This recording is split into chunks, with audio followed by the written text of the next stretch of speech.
Hello survivors and welcome to another video. In today's video we are playing on the Houndmaster. I have a juicy video for you guys. So with regards to skills, there is only one skill we need for this, or actually two. The first, they both buffs. The one is Bloodlust and then the other is going to be Bestial Wrath. Now that points us into runes.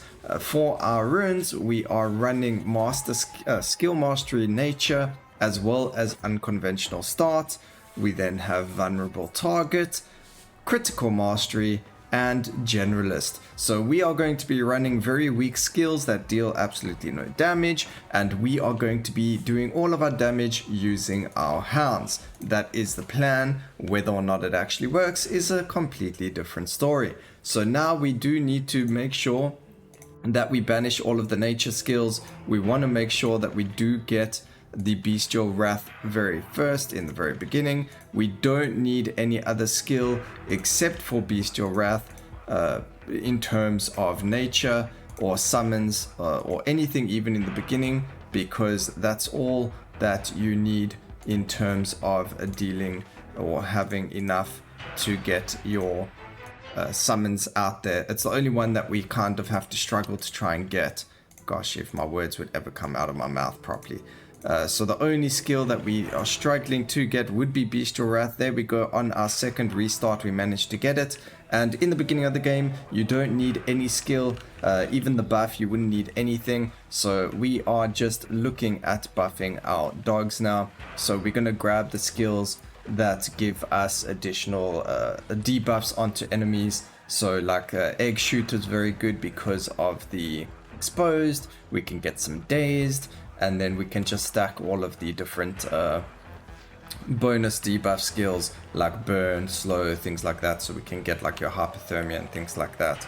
And then once our passive is fully stacked, the dogs get a lot of armor, damage, movement speed, even nearly 100% increased cast frequency, and that's without the multicast and movement speed from Bestial Wrath as well. So it's going to be very, very insane, and it's just ridiculously strong as well because of the bug with vulnerable target and critical mastery. So really, really fun. The only thing you need to watch out for is to make sure that you aren't a one-shot, that your dogs aren't one-shot by the Void Hunter or the Void Presence. Otherwise they are going to die and you're going to have a little bit of downtime for your damage. So that is something to look at. We also do go Generalist because we will pick up Chromatic Bolt, one for the negative effects, but then also so that we have all the different damage lists from Generalist as well. So that's going to be very fantastic over there. We're not going to take Lightning Bolt, it's very strong as a skill, so we're not going to grab it. We can grab Napalm Blast for some melting, which is fantastic, and then we're just going to look at building up again negative effects and things like that. So we can go for that. Damage increase for physical. Unfortunately, I don't know if the dogs are physical or not, or if they even take damage increases like that, but we will take a look at it and go from there. I do want to try and pick up like weak skills. There's egg shooter, so that's fantastic, but I do want to try and pick up a weak skills and then just buff our Bestial Wrath and our Bloodlust as much as possible, because those are going to be buffing our dogs as well. So you'll see now they get the Bloodlust bonus as well, and there the yellow aura is the Bestial Wrath. So they're getting movement speed, a lot of movement speed, they're getting a lot of cast frequency, and I don't even have to worry about aiming my mouse. I'm not worried about, doing any direct damage or anything to enemies. When the bosses spawn, egg shooter can shoot at them, but otherwise we can practically AFK this. And now we are just looking for one more skill.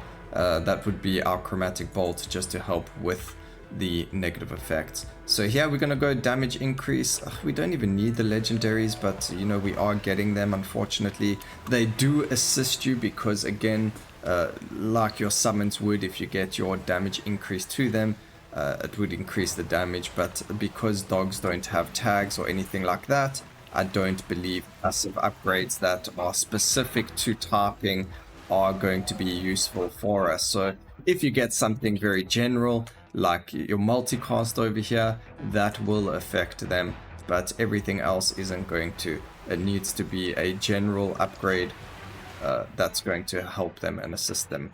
So we don't have any expansion works very well over here. We do have it, so I don't know what I'm saying. We don't have it. Crit, very, very good. Cast frequency, more cast frequency for our Bestial Wrath. It is already under its time, but that could be because of Bloodlust, so we do need to just get 1 or 2 more. And then I don't know why we picked up a second touch of Ice over there, not really focusing on that. But it will be a very, not your fastest build, although if you have a look over there, we're already at 220, and you can see the damage it is doing to the bosses. Just like every other summon, they are completely busted right now with a vulnerable target, and this is just very, very funny to do because they aren't technically a skill. So it's really funny that Houndmaster can be very, very strong with this as well without it being intentional, because, you know, the dogs aren't supposed to be able to do this, but here we are and they're doing it. So it's just really, really cool to see this happening. I was having a chat with a subscriber. I was chatting with Dugbo. If you watch my videos, you'll always see him commenting on my videos, which is fantastic. Everyone should be doing that as well. But we were having a chat. We were saying, you know, that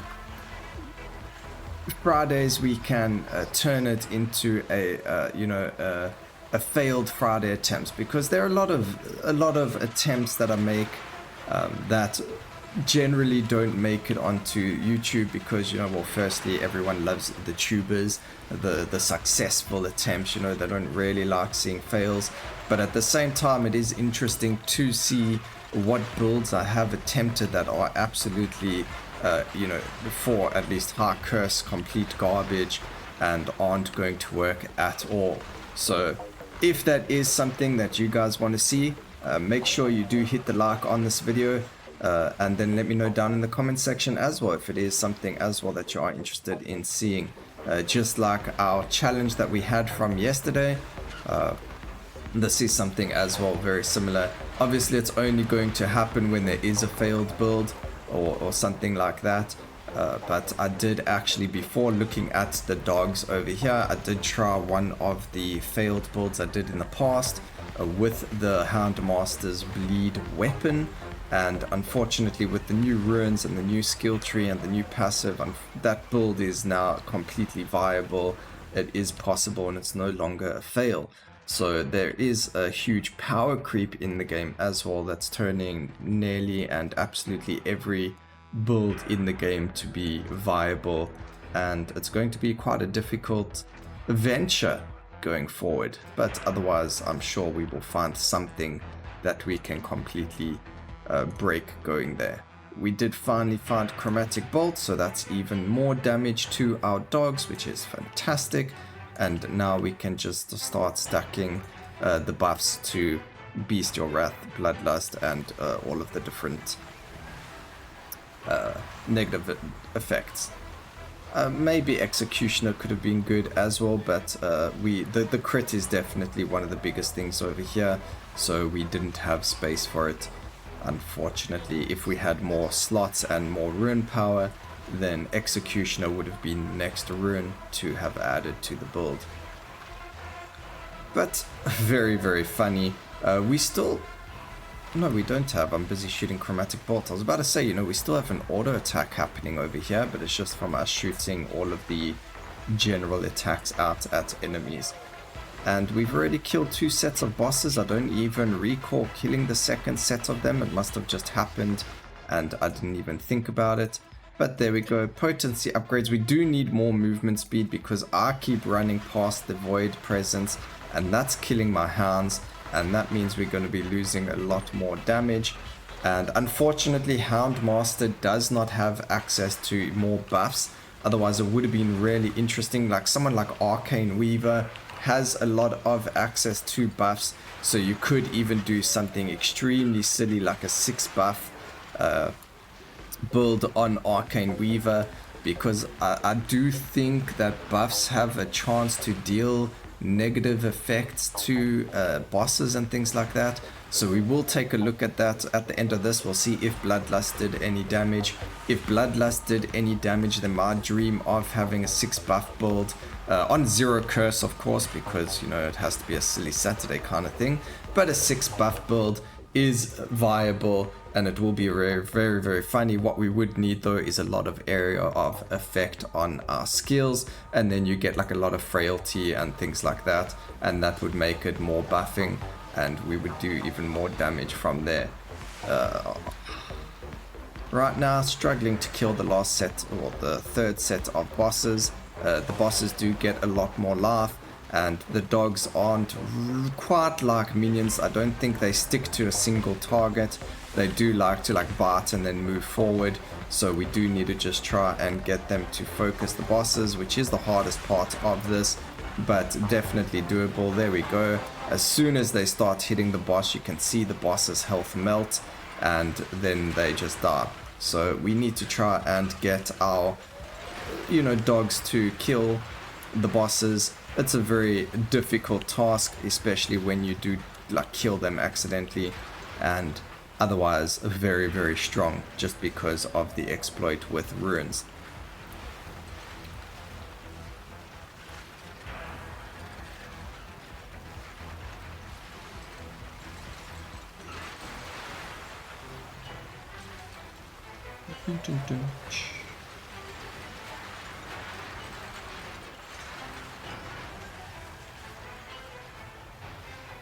Alright, let's go pick up some of the stuff over here. We do have the next set of bosses spawned already. We do luckily, you know, having our passive up all the time is very, very easy to have. So you don't have to worry too much about the Houndmaster's passive, because it's very, very easy to have it up all the time. We are just waiting now. There we go, the Incarnation of Fire. He got bitten one too many times over there by the dogs. It looks like Chaos Bringer is the one that they're on top of. Getting a lot of area of effect is going to help here as well, because obviously again the dogs are going to bite someone, but if they have a lot of area of effect, we can safely assume that they will hit multiple things because of having a bigger area of effect. That's just how skills work. I'm just going to assume it works for their skill as well, their dog bite. Of course, the more area of effect you have, the easier it's going to be for them to hit targets, and therefore kill them a lot easier without being on top of them. So area of effect is definitely one of the things you want to be looking for. But again, you can see, well, we'll show you when the next bosses spawn, the last set of bosses spawn, that it is extremely easy to get your debuffs on the targets, because again, the dogs are going to apply all of that. And this is all just thanks to that one hotfix where people weren't happy with how dogs felt.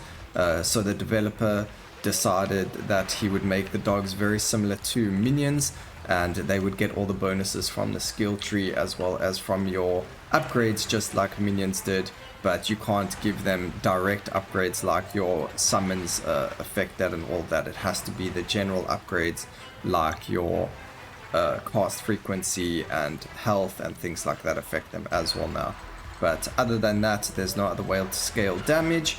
However, even without vulnerable vulnerable target exploit that we are using, there is still the amount of damage that they do is still insanely strong. So we did a build, we were going to do another, the build that I spoke about earlier. It was a bleed build with the Heartseeker rifle and Threshing Blast, and we had our dogs actually deal the second largest amount of damage, and that was without the exploit. So now with the exploit, you're going to see that instead of the about 10 million damage that they were dealing, they are going to deal the tens of million damage that is normal with minions and the vulnerable exploits. So let's see how much damage they do. There's a hypothermia that's going to be huge for them as well, because, you know, 10% on the fragility is just not that bad. Much,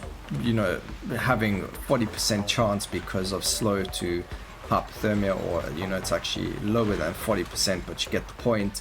You have a much higher than 10% chance of applying fragility now, because of slows being turned into or 50% chance for a slow to be turned into hypothermia, and then there's a 40% chance for that slow to be turned into fragility. I mean, there's a 40% chance for our attacks to be turned into slows.